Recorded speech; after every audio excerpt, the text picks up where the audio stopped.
recording now. The purpose of this program today is the Leadership Lake Norman class annually puts together a project. It is something that they all do together. We encourage them to kind of have one day versus being spread out multiple days or weeks or months pulling off a project. So we're looking for a project that they can all work on together, that they can get behind, pull together fairly quickly, but to be emblematic of their class. And when they discussed options, the ideas of Little Smiles, helping out Little Smiles came up. Also, the Hope House Foundation and the Hope House came up. And as you can imagine, there are some people in the class unfamiliar with what the mission of the two organizations are and what might be the needs of the particular organization. We have several people from Leadership Lake Norman on the program today that is watching it live virtually. However, many others were recording this and they're going to watch it at their own leisure. And then they will get together as a group and decide what they want to do. Do they want to work on just one of the projects? Do they want to maybe work on both of the projects? So that would be a decision for the class. Margie Kyle is with Little Smiles. And Margie, would you share a little bit about the organization, what you do, and what are your specific needs that you think this class could help you with? I would love to, and thank you, Bill, for the opportunity. I'm always happy to talk to the Chamber and my passion, Little Smiles. We are in about 13 different facilities today in the North Carolina area. The main home, Little Smiles, is in Florida, and we have 2 chapters now in Florida. I started the one in North Carolina 11 years ago. We have one in Philadelphia and we have one in New York. So we are growing, and but growing slowly so that we do it properly.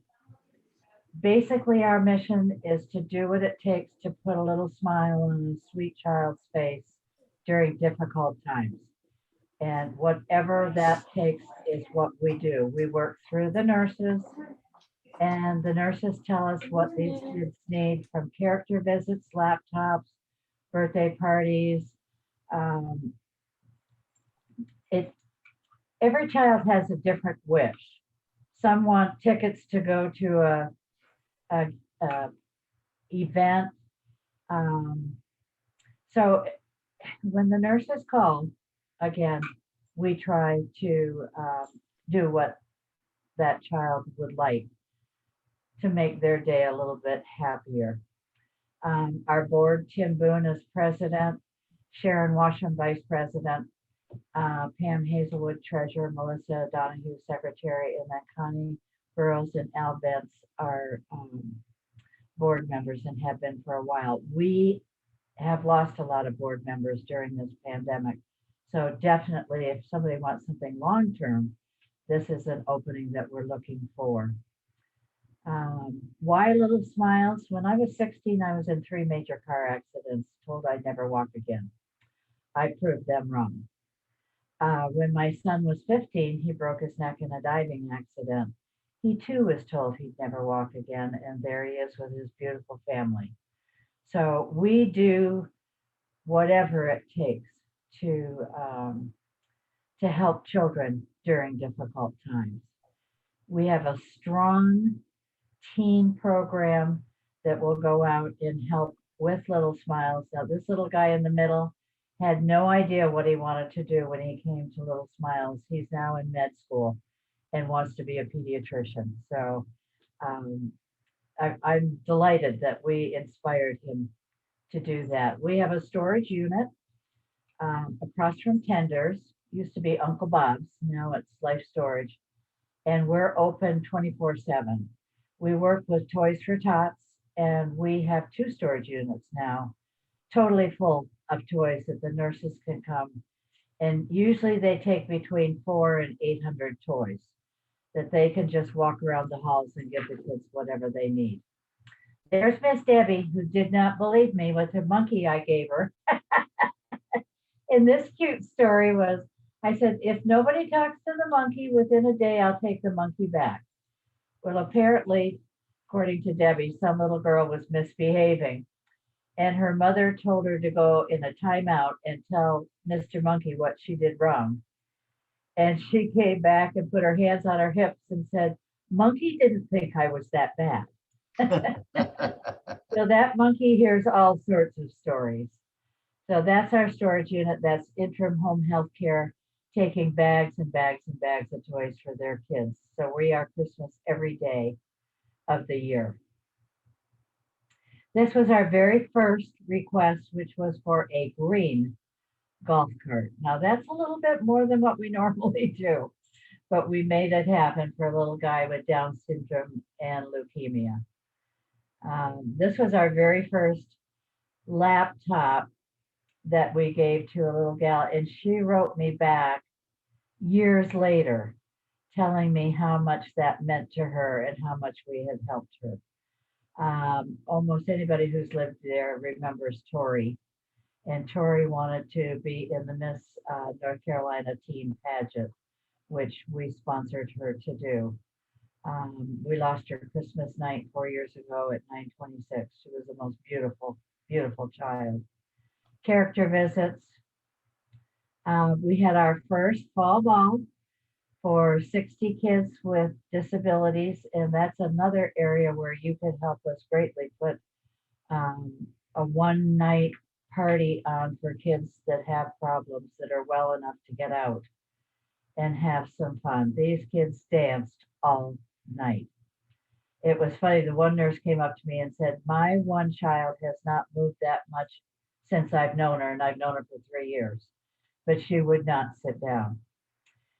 Another great night that you could do very quickly, which is very beneficial, is a chemo party. Now that things are opening up a little bit, the kids who have gone through chemo and who are in remission, we try to celebrate for them as well.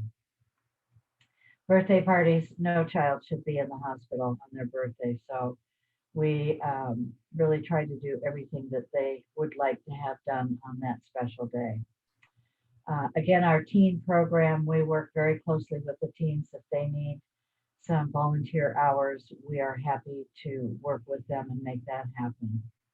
Camp Care, if you still are working in August, this is up at Lake Lure, and it goes on for a week, and it's 200 kids with cancer that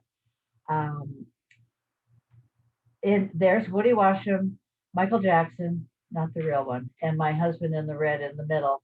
We did karaoke for these kids one night, and all the guys kept saying, nobody's going to get up.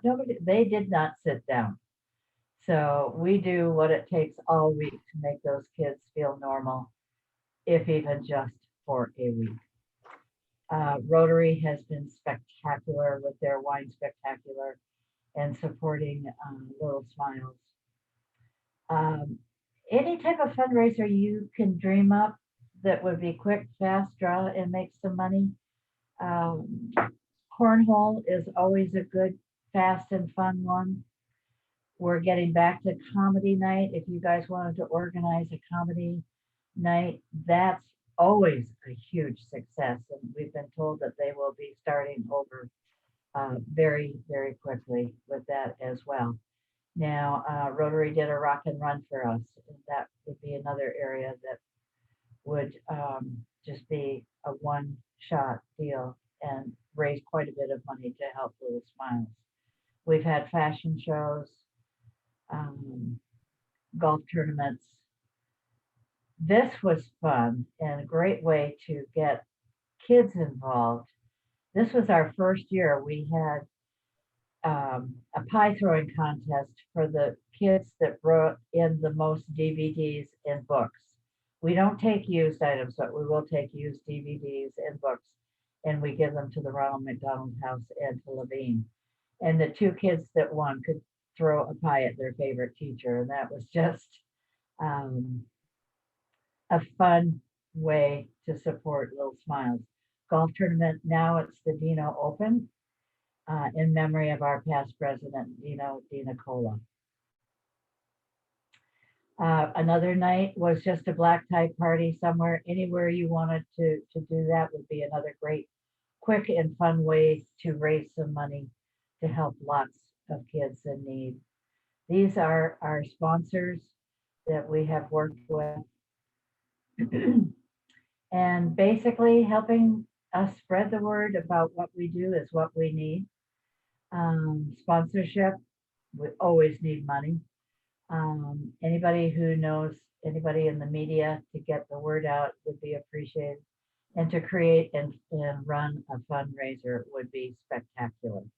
So that's a little bit about Little Smiles, and what you could do to help our children in our area. It's sad to see and to know that there's so many kids in need right here in our own backyard, as I know Debbie O'Hanlon is very aware of as well. Thank you very much, Margie. Debbie, we have, I've made you a co-host too, if you wanted to share anything from your screen. But I want to welcome Debbie O'Hanlon from the Hope House Foundation. And Debbie, you're still muted and your video is down.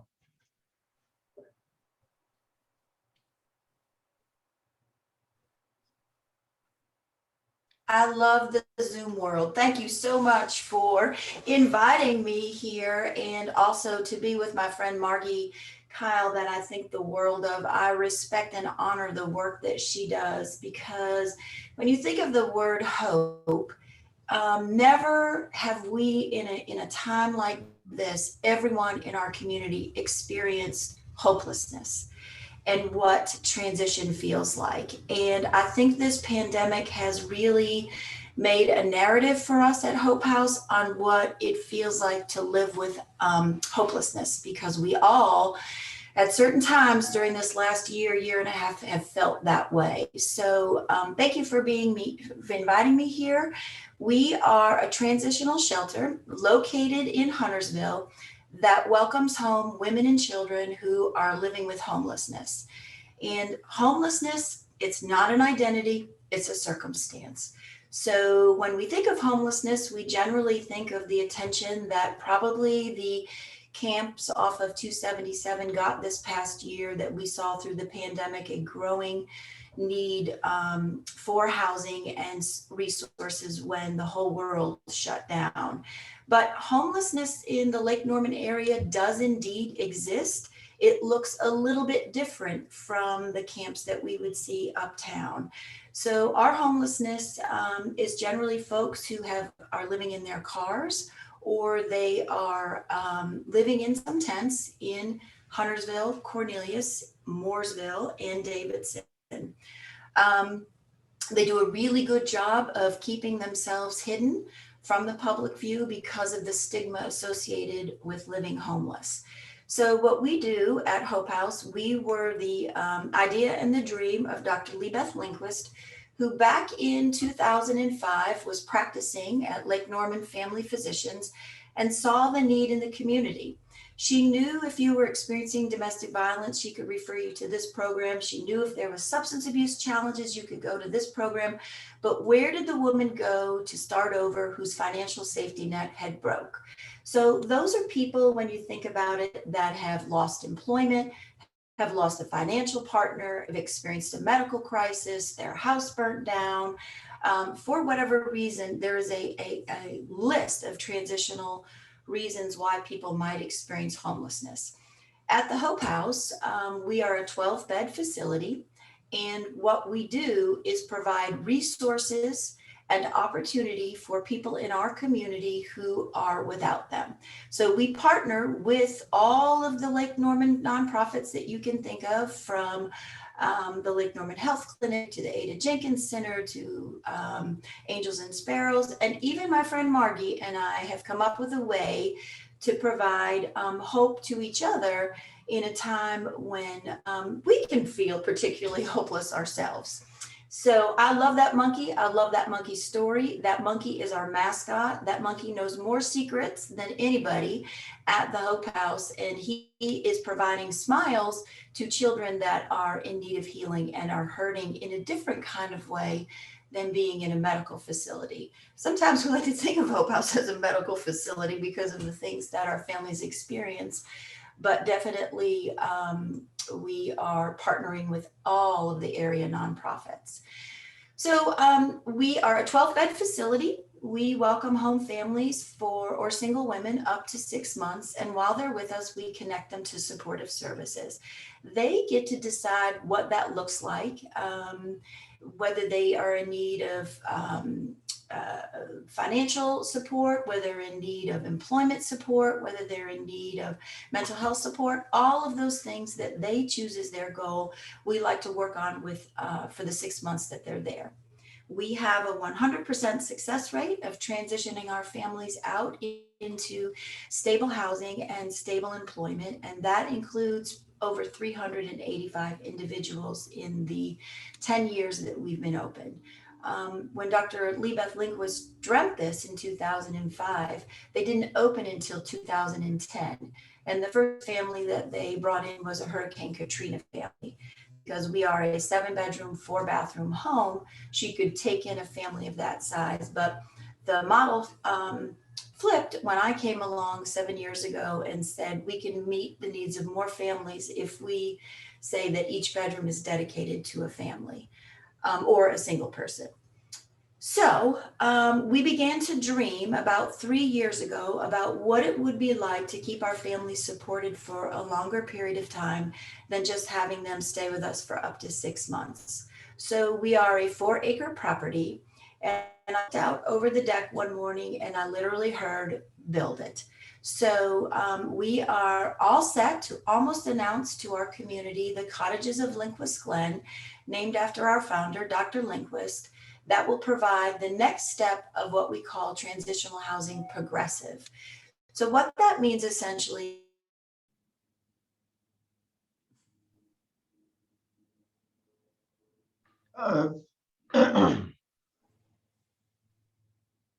Deb froze. Okay, we have lost Debbie. Maybe she's going to be signing back on.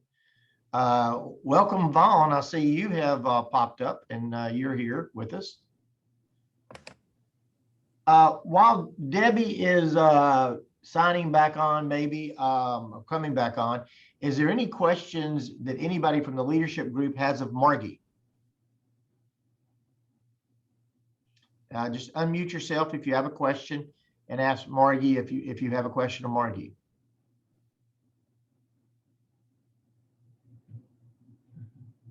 No Hey, question. Margie, this is Mike McIntyre.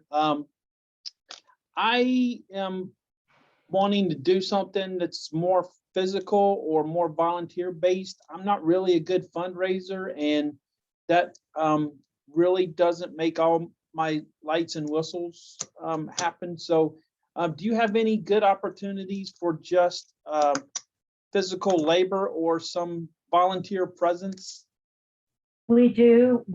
Once this pandemic is over, which it looks like it's going to be not that much longer, we do go to the hospitals. We do attend the birthday parties. We do go and just play with the kids. It does take a training through Levine and Jeff Gordon, but there is definitely an opportunity if you enjoy that type of thing. We also need shoppers, people who like to just go out and shop for the requests that come in. We don't ask that you pay for it. We give you a credit card and you've got to do all the paperwork and that type of thing.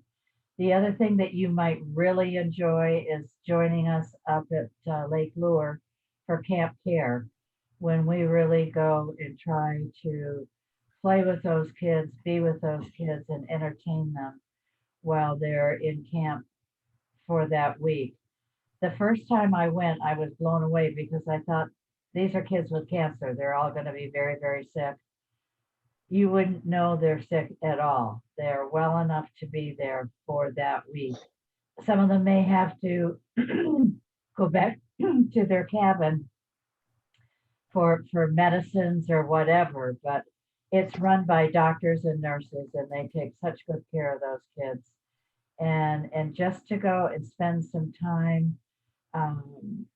I know I usually bring stuff to make bracelets and necklaces for the girls. Guys could bring some stuff. Wood burning is what we did one year, where we needed some volunteers to sit there with the kids and show them how to burn wood and write their name in wood and do all sorts of fun things. So yes, we do. We do have positions for that. We also have board positions if you would be interested in something like that as well. So definitely feel free to get in touch with me. My email is mkyle@littlesmiles.org. Any other questions of Margie? Yeah, I have a question.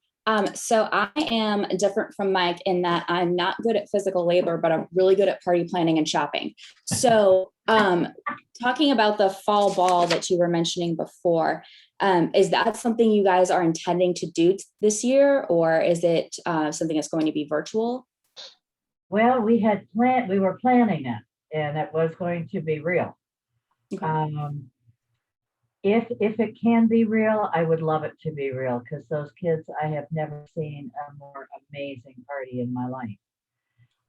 If not, then we would probably have to do a virtual one. And Okay.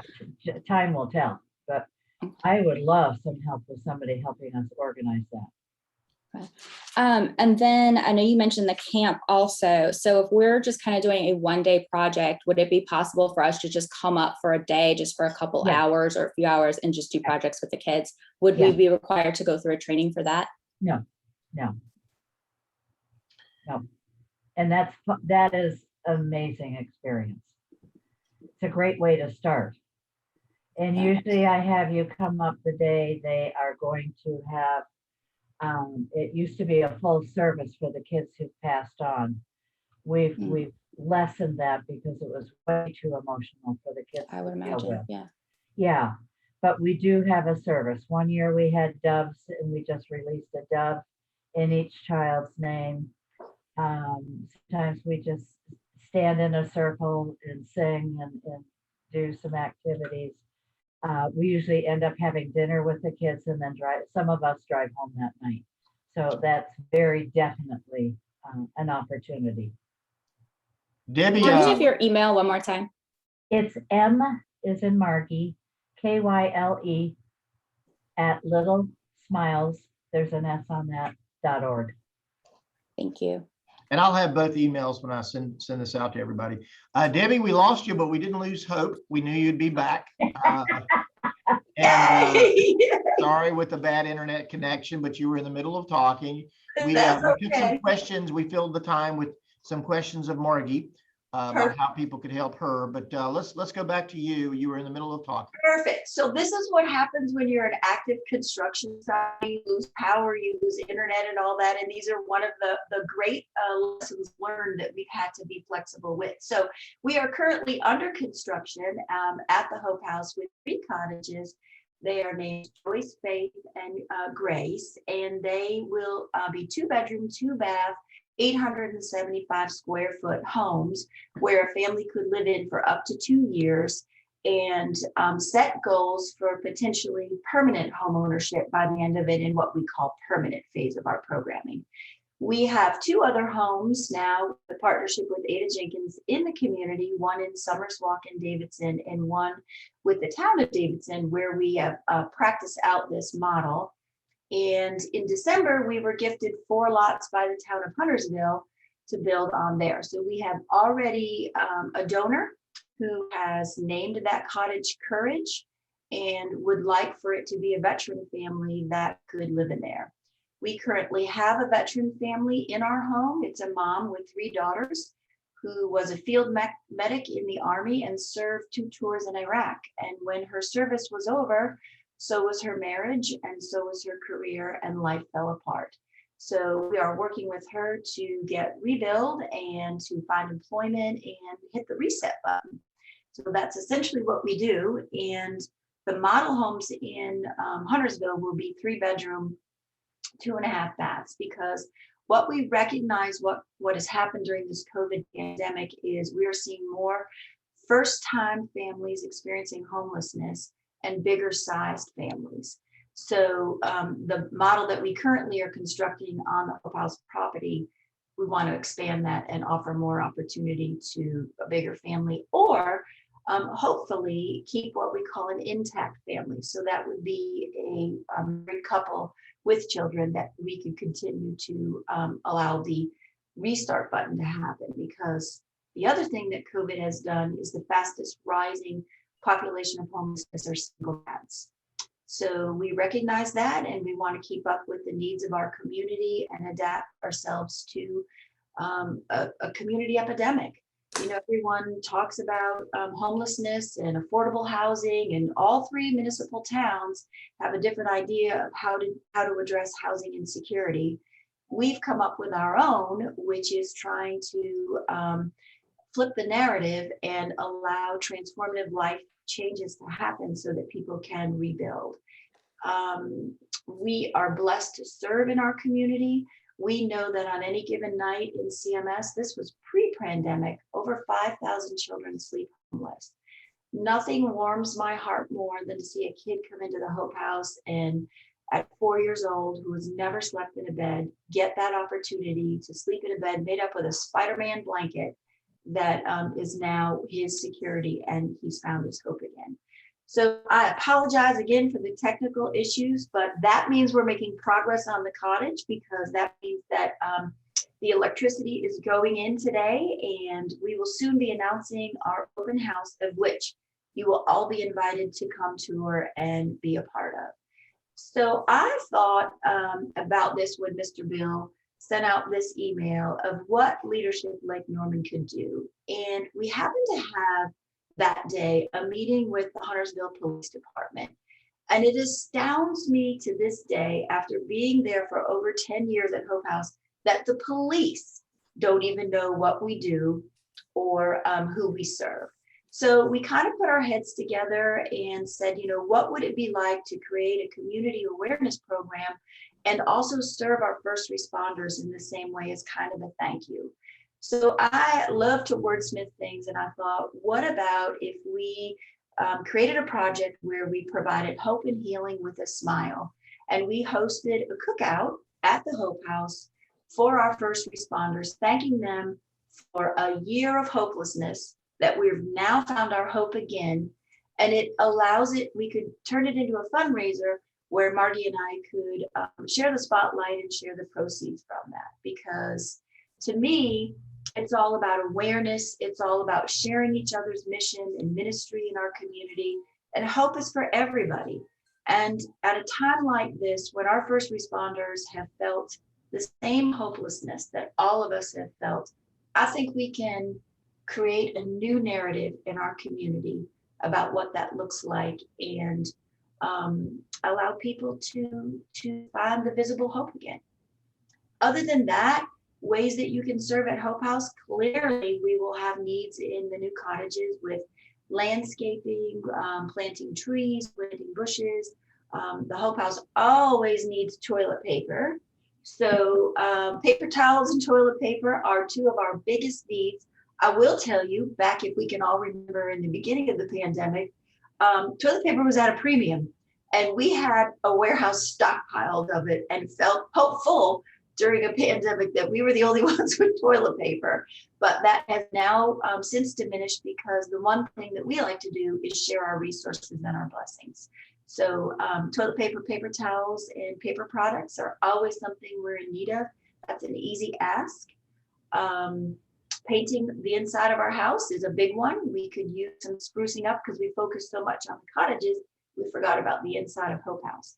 So I can create whatever opportunity you'd like to have happen. It just depends on your scope and your amount of man and woman power to pull it off. But I love the idea of inviting the community back in and sharing the spotlight with my friend Margie, and also benefiting our first responders, because to me, that's what leadership looks like. And I learned a valuable lesson a few years ago on good leaders tell others where they're going.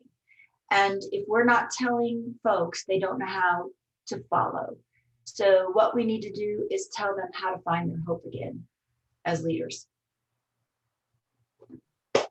Any questions of Debbie? Can I share a story? Please, Margie. Debbie and I go back and forth, and I had popped over one day, as I said I would do, to answer a couple of questions and whatever. And as I was sitting there, a mom came down and Debbie grabbed her hand and said, "What's going on?" "No, nothing, nothing, nothing." Finally, she sat down and we all started talking.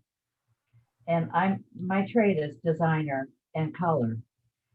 And I did a color test on that dear sweet woman. And as I was driving home, I thought that took 20 minutes to cheer up somebody that needed it at a special time. And these women are beautiful women who have had a good upbringing, but are in a very difficult time. So if you ever, I've got chills now, ever want to volunteer, it's just really, really a wonderful experience to spend some time and just talk to one of the moms and try to cheer her up. They want to feel normal so badly, and they are.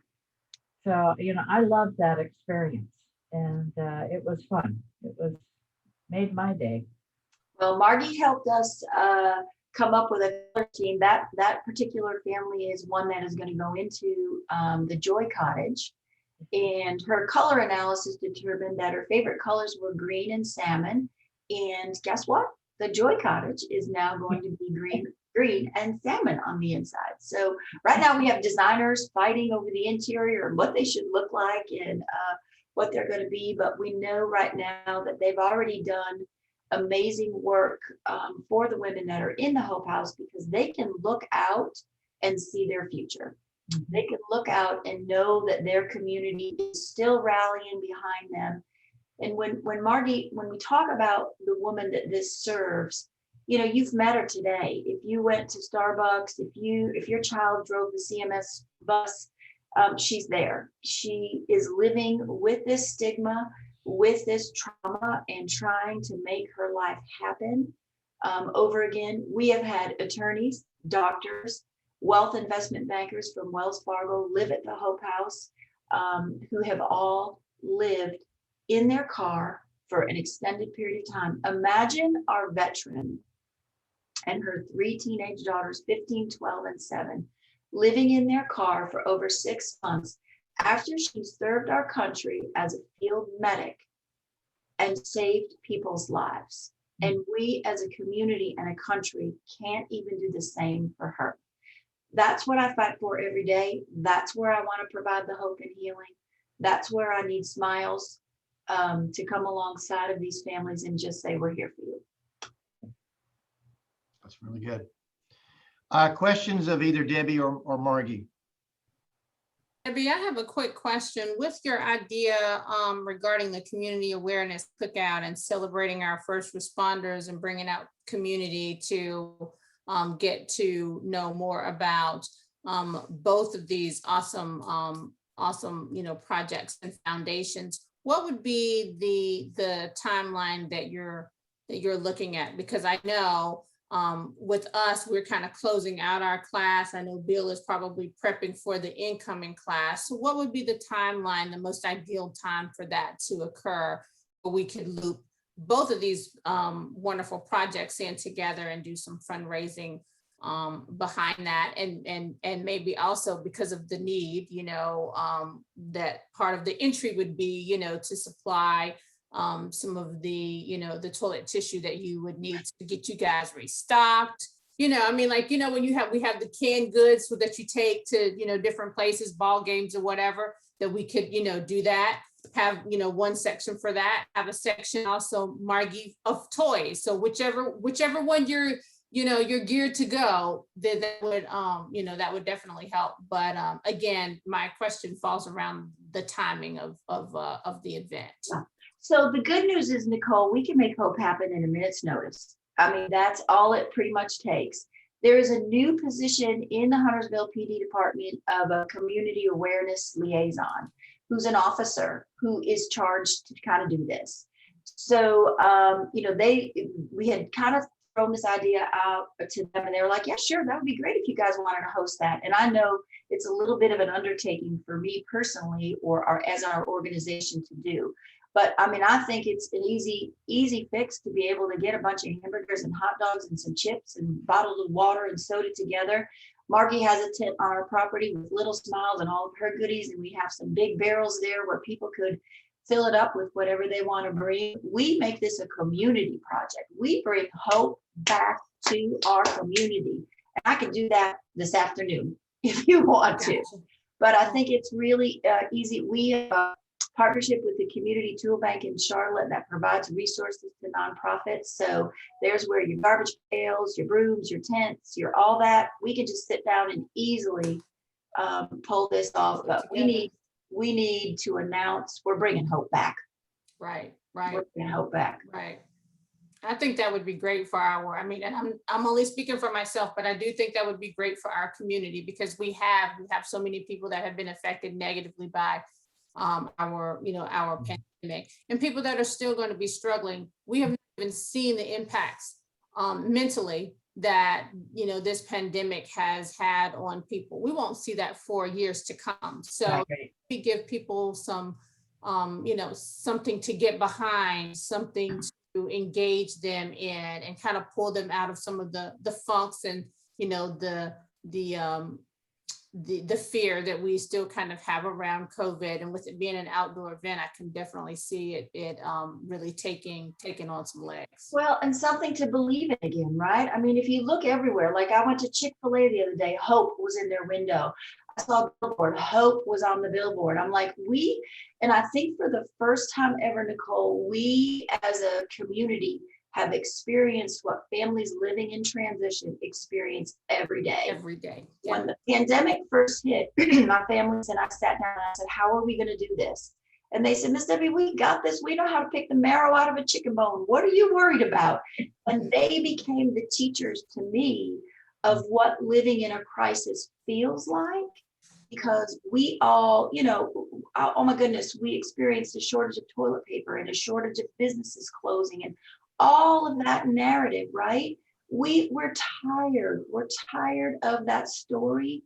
And now we want to say, what does bringing hope back look like?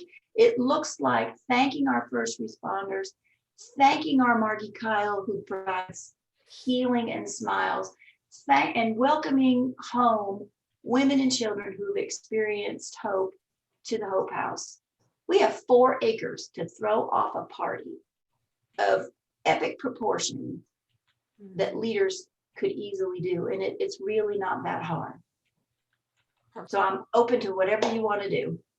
Perfect. Okay. Any other questions of Margie or Debbie?